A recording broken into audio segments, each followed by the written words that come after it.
There can be a lot to worry about when selling a car, but not when you donate it to this station. Donate your old car, truck, or RV to help pay for the programs you enjoy and rely on. Here's how. Call 877-KPBS-CAR. It's time for KPBS Midday Edition. For today's Arts and Culture show, we're talking about sports, fashion, and movies. I'm Jade Hindman with conversations that keep you informed, inspired, and make you think.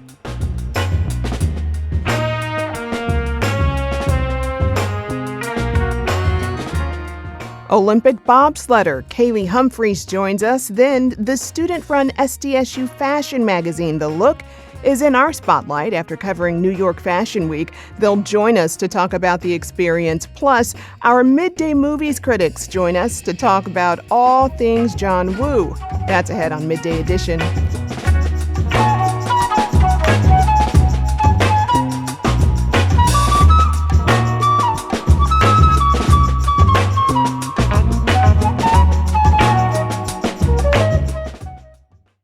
So let me take you to the scene.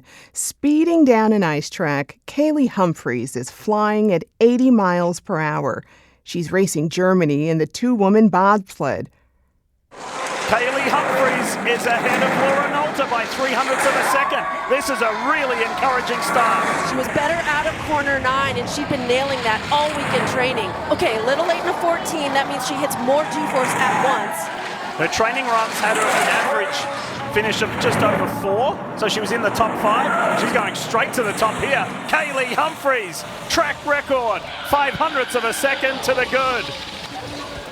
And the crowd goes, She and her teammate Jasmine Jones would clinch bronze, making Olympic history as the first mom duo to medal in the sport. Humphries leaves Milan-Cortina with 2 medals, now holding 6 total. She's widely considered one of the best bobsledders in the history of the sport and the first ever Olympic champ in the monobob. And she's got local ties, too. In fact, she's a Carlsbad resident. Kaillie joins me now to talk about her most recent Olympics experience and her journey through the sport and motherhood. Welcome, Kaillie. Congratulations. Thank you. Thanks for having me. So glad to have you on. What an honor. Yeah. So you flew back to San Diego just yesterday, right? How you feeling? Yes. I am tired and jet-lagged beyond belief. My son, he's a year and a half. He was up at 4 a.m.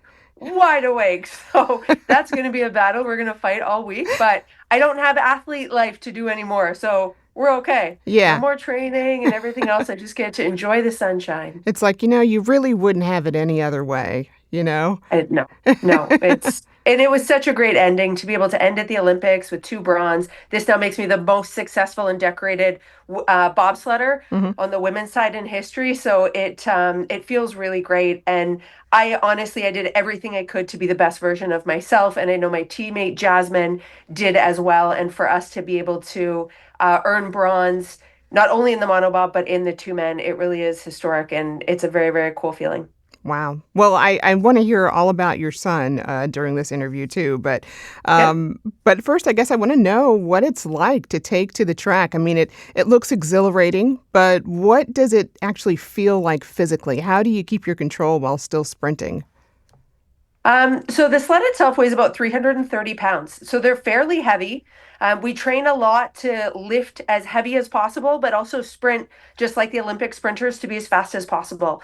And you have 50 meters to move that sled. You are using every single ounce of muscle and speed, and that's a lot of our training that we do to get that sled moving. And then once we jump in, as the pilot, I'm responsible for navigating the course. Every track is different around the world. So I had to do a lot of visualization, a lot of studying every single day, especially when we were at the Olympics. And this track was brand new. So I'm still the only pilot in the whole world, male or female, that got to drive the old Olympic Cortina track and now this new one that was built. But to be able to race on this new one, it was technically very challenging to get down, which played into my wheelhouse huge as a more experienced pilot. I'm 40. I've been doing this a hot minute. So that helped for sure. And then, I drive down and we see what happens. But definitely the equipment, the start and how fast you push and how well you drive, all 3 of those things determine, who takes home Olympic medals. I mean, what's going through your mind as you're flying down the track at these top speeds? I mean, are you ever a little concerned, scared? No. No? I still get nervous before races for the result, which is Right. something that, I can't always control because it depends on other people and their performances too. So it just shows I really want it. And I think that that helps me actually hone in and be extremely focused. I learned to embrace those nerves. They even happen now after, 24 years of doing the sport. It just means a lot's on the line. I know that our sport is dangerous and there are safety concerns. I'm confident in my ability to navigate the track and get myself and my teammate down safely. I wouldn't do it if I wasn't. And but aside from that, you know what? I'm really just focused on each and every steer that I do in a bobsled because at any moment, and I do have someone else's life in my hands, it could go wrong. I have to be 100% in the zone in that moment. And so each and every step I take pushing the sled, each and every steer of the bobsled that I do on the way down has to be very much in the zone and very focused. So I literally, it's just one step after another. It's push, push, push. I jump in. I'm like, okay, corner one, steer here. Let the sled go in, turn, grab, steer. And I'm literally just talking to myself the entire way down. It feels not like a roller coaster. I can tell you that. Okay. There's no point that it lifts up and your stomach kind of drops away. It just really feels like somebody is pushing you down. The G-forces just feel like it really squishes you on the way down at different points. And if I do it right, you'll feel the sled accelerate out of the corners, and you can definitely tell a good run versus a bad run. Wow. Well, you got to definitely have that winning mindset that you have. That's great. But, I'm curious, too, because living in Carlsbad, I mean, how do you train when you're not out competing? I get that question a lot. How can you be in California and be a bobsledder? No, we don't have bobsled tracks here. So in the summer, there's no bobsled track around the world where you can go and train. So every bobsledder, it doesn't matter if you're from the USA or Canada or Germany or Switzerland, everybody is just physically training. So in the summer, you want to get yourself about 90% physically ready, which is a lot of weightlifting, a lot of sprinting, which I can do here. And I'm going to choose to do in the sunshine where my body is happy and soaking in the vitamin D. And then once we start competing, so around mid-October, early November until the end of February, then we're on tour and we're anywhere in North America, in Asia, in Europe, and we compete on a World Cup circuit that entails, 9 races every single year. And so then we're traveling and we go to the winter spots where the bobsled tracks are during that time.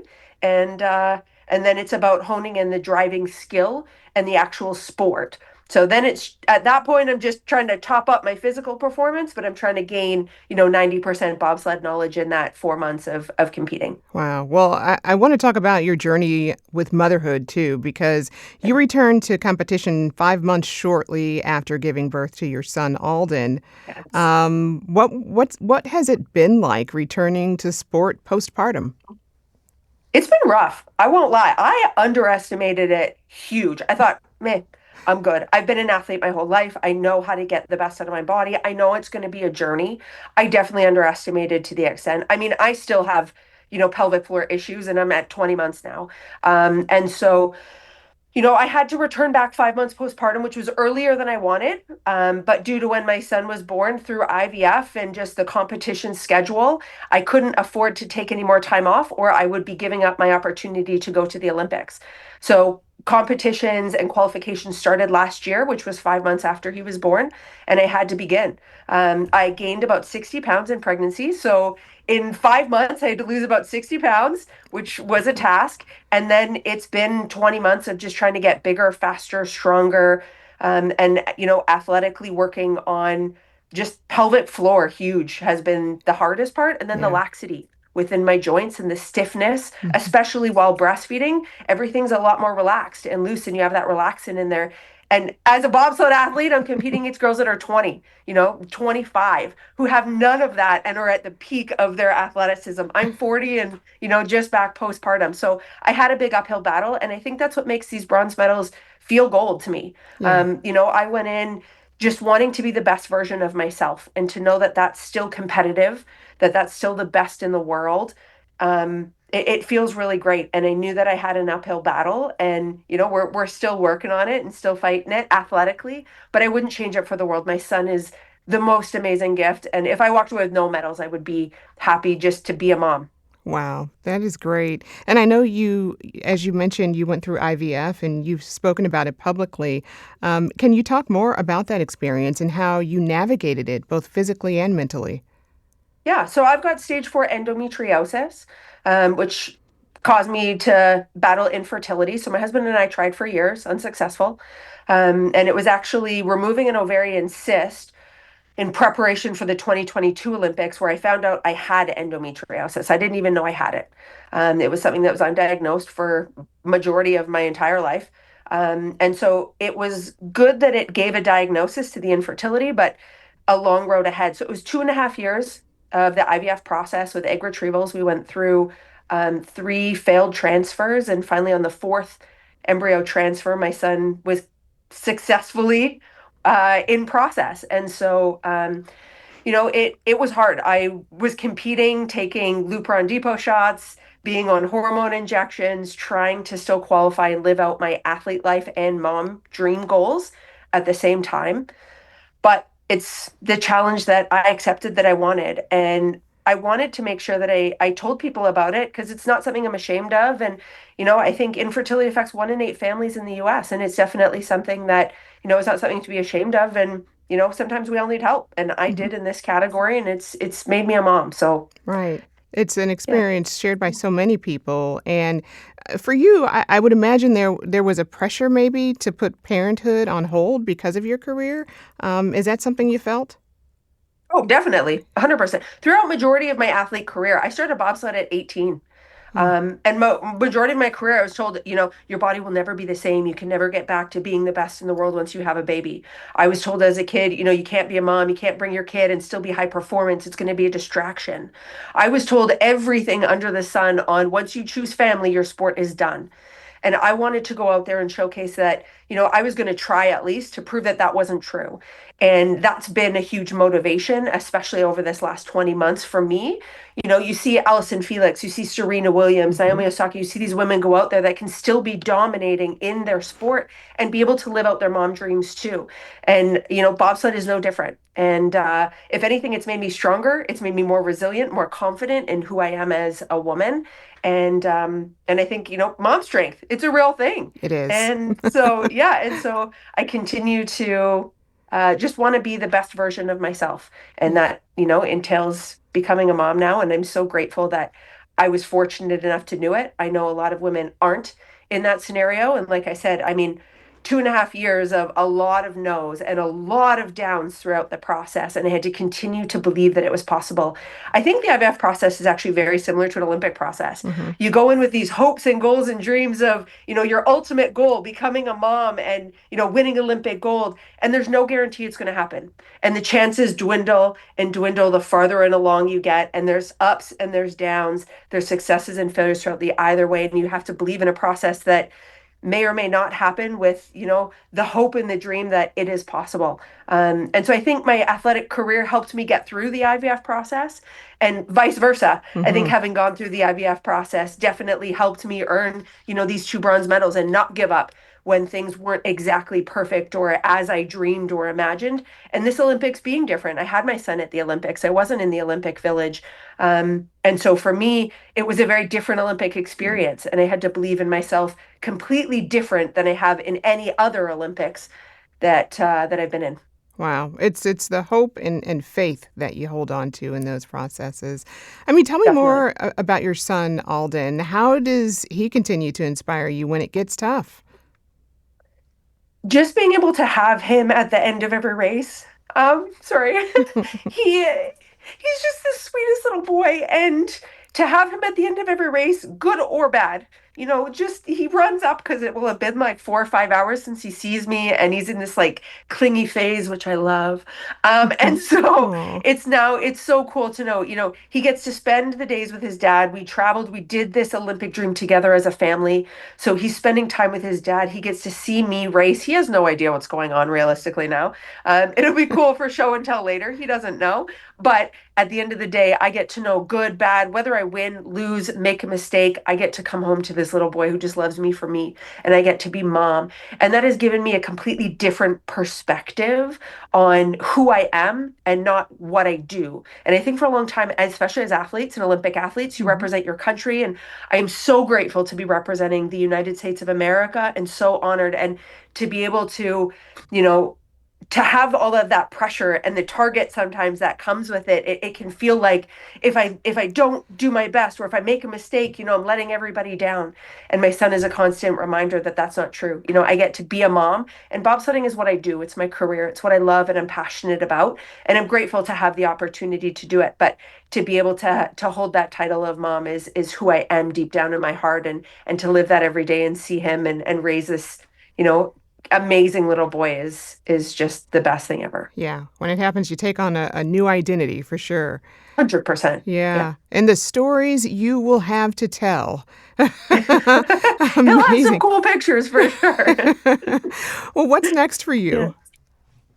Right now, just downtime. Our season ended at the Olympics. It ends on a high, and I get to just enjoy this California sunshine. It feels so nice. Oh, I have been in winter and in Europe for the last 4 months straight. So I'm going to soak it up, eat some familiar food, things that I know, and just enjoy time with my family without having to worry about training and therapy and nutrition and everything that goes into being an Olympic athlete. So I'm just going to enjoy some downtime. My husband and I will probably, plan a family vacation somewhere, hit up a beach, and, we'll go from there. We do want to start a family, have another kid, grow our family again. So that'll be on the horizon, and, we'll look to go meet with IVF doctors here shortly. All right. Well, all the best to you, and please soak in the sun.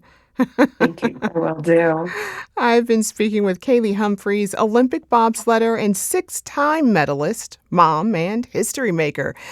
Kaillie, thank you so much, and congratulations again. Thank you. I appreciate it.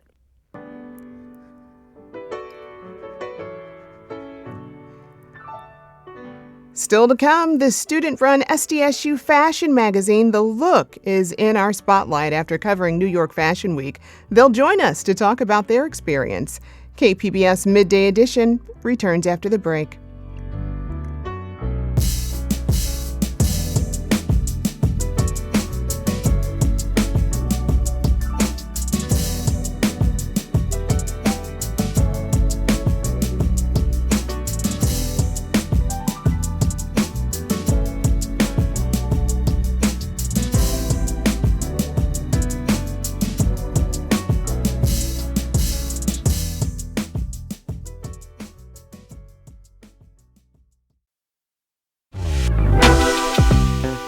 San Diego County is known for being one of America's most expensive regions.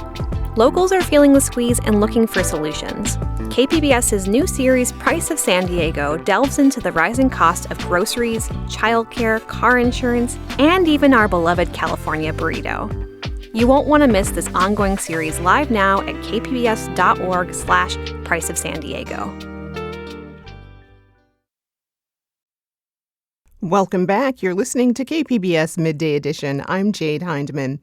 Have you ever wondered what it's like to attend New York Fashion Week? Well, a local student magazine got the chance to peek behind the curtain and cover the event themselves. The magazine is called The Look. It's the first and only fashion publication at San Diego State, and it's entirely run by students. Joining me now to talk about The Look is Editor-in-Chief Erin Seitzler. Erin, welcome. Thank you. Thanks for having me. So glad to have you here and in studio. What a cool experience. I can't wait to get into it. You got back from New York Fashion Week not too long ago, but before we dive into your experience, talk to us about The Look and what the magazine is all about. Yeah, so The Look is an art, fashion, and design publication here on campus. We have 6 working teams. Each semester, we create one final publication, and we work all semester long. There are small things we do in between, but that's our main, effort. And it ranges from 80 to 100 pages. We really like to focus on visuals, but the overall point of our club is to create a space for creative expression, new perspectives, diverse voices on campus. So yeah, that's really cool. And, you're not just covering the latest trends here. You're creating a space for people to really express themselves creatively. Tell me more about that. I mean, how are you really making space for creative expression? Yeah, so like you just said, we really try not to report on any trends or any influencers, things like that. It all comes from the students and like their brain is how I say it. So also our experience in New York kind of reflected that a little bit, if that makes sense. So when we were there, our sole focus was on the art that we were seeing in front of our faces. We didn't have any like preconceived ideas of what anything was going to be like. So that's kind of how we operate our magazine, just straight from the students and what we're all passionate about. Yeah. Well, let's talk about the New York Fashion Week. You just mentioned your experience there. How did you first find out about the opportunity to cover it? Yeah, so we actually have a member on our exec board who flies out and works for Runway 7. And she mentioned to me the idea of being a volunteer because that's what she did a few years ago. And I thought about being a volunteer and then looked at the work hours and I was like, you know what? I don't really want to do this while juggling my senior year. But I took a look at their website and saw that there was press accreditation passes. So I thought, you know what? I have technically a publication that I could put down with my name. Why not just give it a shot? And it worked within like a week. That was shocking to me, to be honest, and kind of like taught me a little bit about what and how I should approach post-graduation. Yeah. And then I saw that I could maybe bring a team too. So I asked like my best friends that I work with if they wanted to come with me, and of course they said yes. So that's kind of how it happened. Very, very like empowering, and validating of what I've been doing. Exactly. Well, I mean, take me behind the scenes. You're covering one of the biggest events in the fashion industry. I mean, what is it like? And I guess what did your day-to-day look like? Yeah. So I had to reach out to some hotels and things like that to see if we could exchange marketing content for discounted like meals and stays and stuff. And that worked also. So we did have to commute a little bit. But so we'd wake up early and then we had shows. I signed us up for 3 shows a day. So I kept us booked and busy because that's the point of us being there. But the best show probably was the second day, the first, like the 7 p.m. show. And you just wait outside in a line with the press. They let you in. We had seats, second row back from the runway. And then after each designer goes, you're able to go upstairs to the press section and you're allowed to interview, take photos, do whatever you want, and ask them whatever you want for a specific amount of time. So that's kind of where we had to learn, okay, you're on the spot. You have to go follow them and you have to get this in 5 minutes. But that's not something that we were prepared for until we got to New York. So we were figuring all of this out there in the moment. Yeah. Listen, I love the ask and you shall receive part of this. That is just, it's so true. And I hope you carry that with you along your career, even after you graduate here. Okay. Okay. All right. You also covered a young designer from Canada who's experimenting a lot with form and structure. What stood out to you most about her work and how did you want to cover it? Yeah. So, well, first, when I saw her designs coming down the runway, my friend and I looked at each other, she's VP of the styling for the look, and we just both nodded because we knew that it was like a style that we really like. It's playing with like asymmetry and like surrealism almost a little bit is what I first noticed. And then you look closely at some of her designs and there were 3D like transformational cards on it. So it really took kind of the audience by surprise. Like it was something that no one else had done thus far in the runway show. So yeah, I knew I had to race after her and immediately cover. I started recording the models on their walk up to the press section. And I was very, very inspired by her work, especially because she was a 23-year-old. And pumped out all of those designs. So. Yeah. That's so very interesting. How are you planning on bringing back some of what you learned in New York to your publication here? Yeah, so we're still in the beginning stages of shoots and styling and kind of gathering our ideas behind this, our latest edition, issue 10. So definitely within some of the styling work, I would love to incorporate the asymmetry. Our newest issue is going to be kind of also similar to what the designer was producing, like surrealism, and kind of like alternate, like dystopian realities, if that makes sense. And that's kind of what her pieces were inspired by too. Really? Animations and, a lot of like Japanese culture. So I thought that was super cool. And it also inspired me for the new issue too. Yeah. The designer that you covered, what kind of fabrics did she use for that? She used everything. She did repurposed and upcycled fabrics, which is I am obsessed with. All my clothes are thrifted. Yeah. I love to, upcycle clothes. So that was another aspect of her as a designer that I really I felt, what's the word? You were just inspired by it. Inspired, yeah. and she said she was proud of herself, and I think a lot of designers said that too. Like every person I talked to, strangers, parents of models in the audience, even just people on the street, a lot of people mentioned the word like pride when talking about New York Fashion Week and how they're here and what they're witnessing.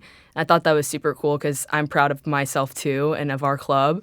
So, yeah, it's kind of like a word to connect us all. Oh, very nice. When you talk about upcycled clothes, it makes me think of So Loca here in San Diego, and they are right in National City. Okay.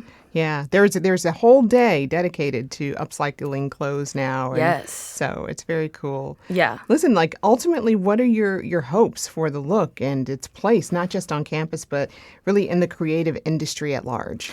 Yeah. So, this experience kind of proved to me, and I hope proved to the rest of the club, that even just a student-led publication can operate in a national fashion industry, and we can be taken seriously. So I really hope that pushes future Look members to really continue to push themselves by using the magazine. You can use this magazine to your benefit, and on so many levels. Like I always tell members, this is for your portfolio. Like, yes, this is, a club that we all need to contribute to towards its growth, but it's also for your own personal growth. So it goes hand in hand. So I hope that they keep reaching out to, fashion shows or other opportunities or even like shoot collaborations, vintage markets around San Diego. Yeah. Just keep pushing and treat it professional because it is, It is, absolutely. Oh, and I misspoke earlier. So Loca is actually in Barrio Logan, not National City. Tell me, what about you? What is in the future? Do you think you'll kind of stick and stay in this industry, in the fashion industry? What's going to happen here? Yeah, so I'm a journalism and media studies student. When people ask me what I want to do, it's very hard. There's so many different outlets, especially media looks different. And that's what we're taught in our classes here at San Diego State. It's ever evolving, ever changing. So my future job might not exist right now. But I love all things media, so videography, photography, and a magazine is a really great outlet to combine all of those things. I don't know if fashion is what I necessarily want to cover. I really like authentic stories, genuine storytelling. So I'm hoping to do something along those lines, and whatever opportunities come my way, I love project-based work. Wow. Well, best of luck to you Thank you. Your future. You've got a bright future ahead for sure. I've been speaking with Erin Seitzler, editor-in-chief of the Look magazine at San Diego State University. Erin, thank you so much. Thank you for having me.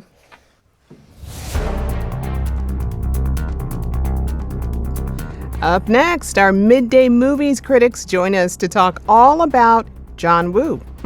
Midday Edition is back after the break.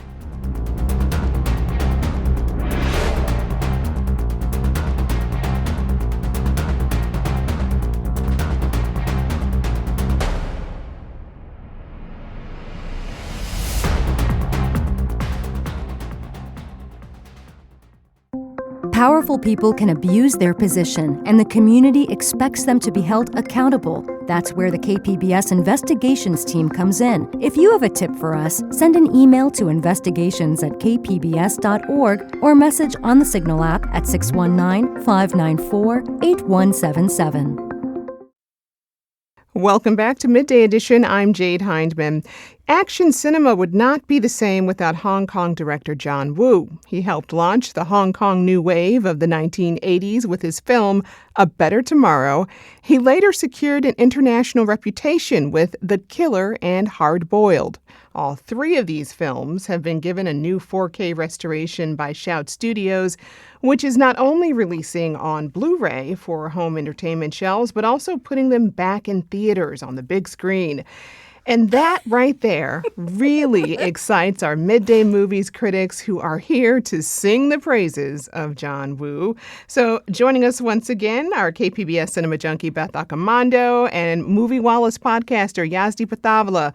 Beth, Yazdi, go ahead and scream now because I know you could hardly wait. Hallelujah, we are talking about John Woo. Well, Beth, of course, you can barely contain your excitement. Give us a little introduction to John Woo. What do I need to know? I'm sorry, I'm giddy like a schoolgirl. I love it. So his films are absolutely intoxicating to me in terms of action, but then he also layers in this kind of heartbreak to them as well. So, I mean, I end up crying at a number of these action movies, which is brutal. So John Woo grew up in a slum surrounded by a lot of violence, but he firmly held this belief that there is a better world out there. And what he ends up doing in his films a lot of times is he turns violence into the most beautiful ballets ever put on the screen. And he endows these contemporary tales with this sense of a code of honor like you'd find back in, the Chinese warriors and stuff. So if you give John Woo an action scene, he'll turn it into something that's so deliriously cinematic that you feel guilty deriving pleasure from something that's so violent. And if you give him a formula film, he'll turn conventions on their ear and deliver complexity and emotion where you least expect it. So he's a filmmaker I cannot live without. I don't know, Yazdi. You going to be able to follow up on that? I cannot, but I'll try. Everything that Beth said is true. I also like him because he's a maximalist action filmmaker who loves to dip into so much iconography. There's Christian iconography. There's always doves in his movies. And as Beth mentioned, he's someone who finds the poetry in violence. And from the start, Woo has choreographed action scenes with so much flair that what could have otherwise been laughable instead becomes something that you appreciate with giddy delight. These days, my main complaint with action scenes in movies is that they often seem to be like an extended blur of things just randomly blowing up. And you seldom get a sense of the relative geography of the two sides, and you can't tell who is doing what to whom. But when you do get a clear sense of this in the better action films, you can almost always tell that that filmmaker owes a debt to John Woo.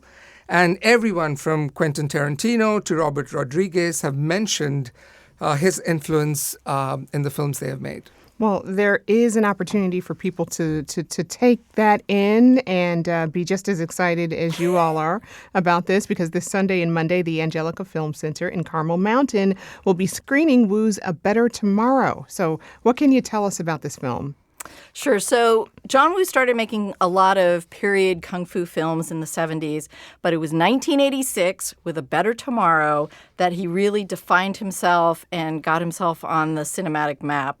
The film starred Chow Yun-fat as a romantic, modern dress version of the Chinese warrior. He may have come from the wrong side of the tracks, but he still had this sense of honor and loyalty and a strict code of behavior that he stuck to. This is a gangster tale of sorts, but it's really more about friendship and these two brothers who are also in it. So these films are called heroic bloodshed because it's a particular style that John Woo has perfected. It's violent, but it's got this layer of heroism to it that you really don't find in other movies. It's rapturously stylized, and there's this odd and mesmerizing beauty in bloodshed and death. I know I sound a little deranged. Yeah, just a little dark, It's okay. But as an example, let me tell you this one scene with Chow Yun-fat, who's probably like the sexiest man alive. So he glides down this hallway in slow motion with a woman. They're kind of revolving around each other. It looks a little bit romantic. They embrace, they kiss. But then we notice he's been dropping guns in each of the planters as he's gone by. And this changes the tone. And at the end of the hallway, he parts company with the woman, draws 2 guns, as people always do in a John Woo film, and he blasts away at the man who just betrayed his friend. So then he tosses those 2 guns away, goes to walk away, but he has already planted all those guns down the hallway, so the people think he's unarmed, but nope, he's got more guns to finish them off, and he's followed by them. And it's just intoxicating to watch John Woo direct action. And Chow Yun-fat is just this beautiful, physically beautiful person. He's a lot like Alain Delon was in Le Samurai. So it's just something that is so good cinematically that I just get a rush out of it. It does sound glorious. So I've gotten to interview John Woo a few times. He's an incredibly gracious, sweet man. If you met him at a cocktail party, you would never guess that he made films this violent. But he noted that one of his key influences in doing action is MGM musicals. And so here's what he said in 2009. Whenever I'm choreography the action sequence, I still feel I'm choreography a dancing sequence. I'm so concerned about the rhythm of the action and the beauty body movement of the like a dance. And that's why I love him. I love that. Yazdi, the next film to be screened in the Angelica series is The Killer, and that'll be in April. So what should we know about that? The Killer, which was released in 1989, is a film about the titular killer, who is played again with so much soulfulness by Chow Yun-fat. And the lead character, accidentally blinds a girl during one of his assassination jobs. And he then vows to get her the surgery she needs to restore her vision. So it invokes these themes of honor amongst gangsters. And in many ways, this is reminiscent of the mobsters in Scorsese's films, particularly Mean Streets. And Woo has acknowledged that Mean Streets was an inspiration for making The Killers. And even though parts of this film are inevitably dated, this was a movie that was released first 35 years ago, what is not dated is Woo's unparalleled shoot-'em-up stylistic prowess, where the bullets fly like a rigorously choreographed dance performance. We just were talking about it. And it is almost a cliche at this point to state that, John Woo films are like poetry or like a ballet performance, and it has to be seen to be believed. This film was also Woo's calling card to Hollywood and led him to getting hired for American films subsequently. Wow. Well, okay, so give us some background on that, his calling card to Hollywood. Yeah, so he had been gaining a lot of attention internationally through his films made in Hong Kong, and it was this kind of perfectly packaged cinematic story which had a lot of emotion as well as this amazing action scenes in The Killers, which I presume convinced, the big studios in Hollywood to bring him in as a filmmaker for films made stateside. Beth, do you have anything to add about his move to Hollywood? Sure. So, he had a really innovative and exhilarating over-the-top style that caught Hollywood's eye. And in 1992 is when Jean-Claude Van Damme, the muscles from Brussels, or however that goes, decided to bring him over. And he hired him to do Hard Target, and this is an action film where Jean-Claude Van Damme plays someone who's got a lethal background that, of course, the other people don't suspect. So here's a little bit from the trailer. There's a new game in town. You'll be provided with a guide, trackers, and the weapons of your choice. I need to file a missing person report. The competitors are deadly. We pride ourselves in hunting only combat veterans, men who have the necessary skills to make our hunts more interesting. And they always win. You want to find your father? Get somebody who knows the city to show you around. Now, the opposition is about to get one last chance. What kind of a name is Chance? My mama took when.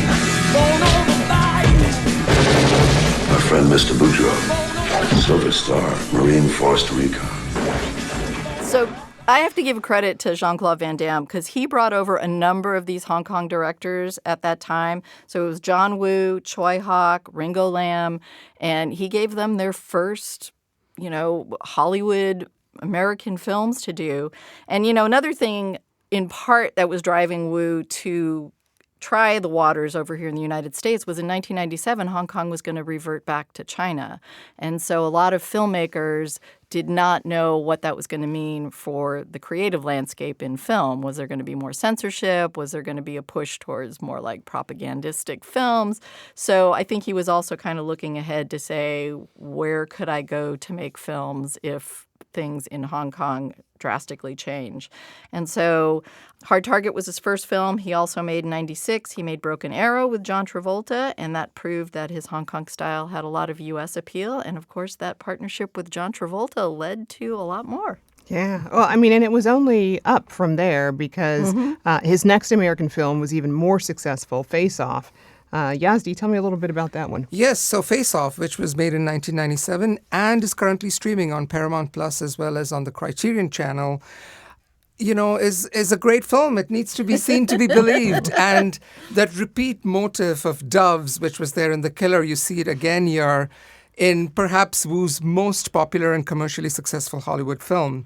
The preposterous plot of an FBI agent played by John Travolta and a terrorist played by Nicolas Cage who swap faces and identities holds up only because Woo invests the film with so many hyper-stylized action scenes that even today hold up remarkably well.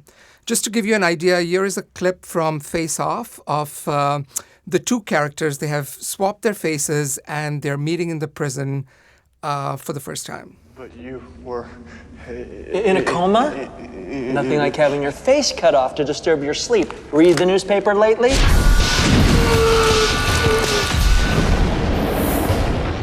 You killed them? Well, look, beats paying the bill, huh?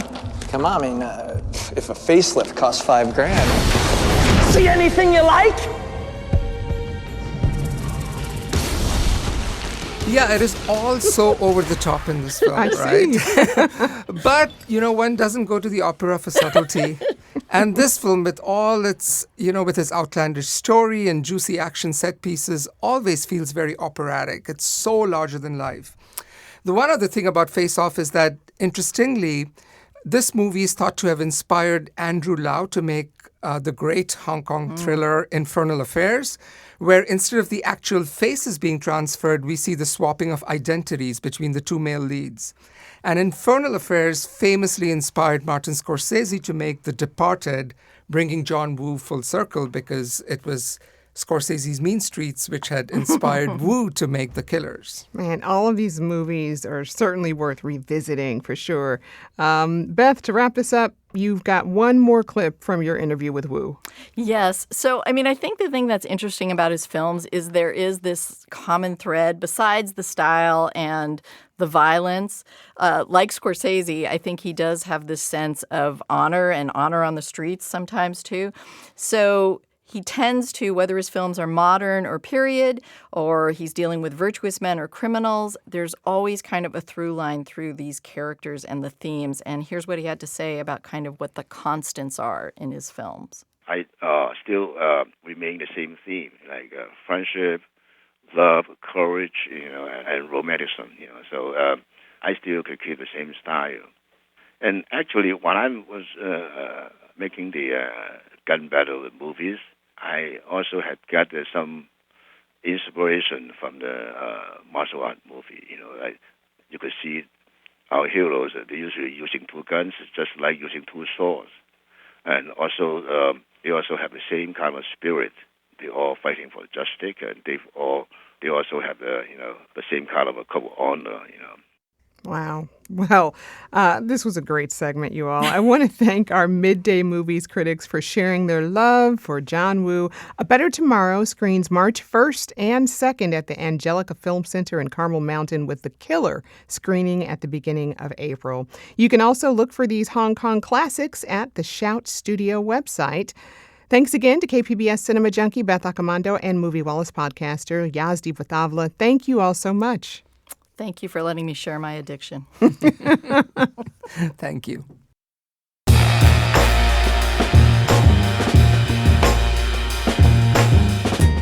That's our show for today. I'm your host, Jade Hindman. Thanks for tuning in to Midday Edition. Be sure to have a great day on purpose, everyone.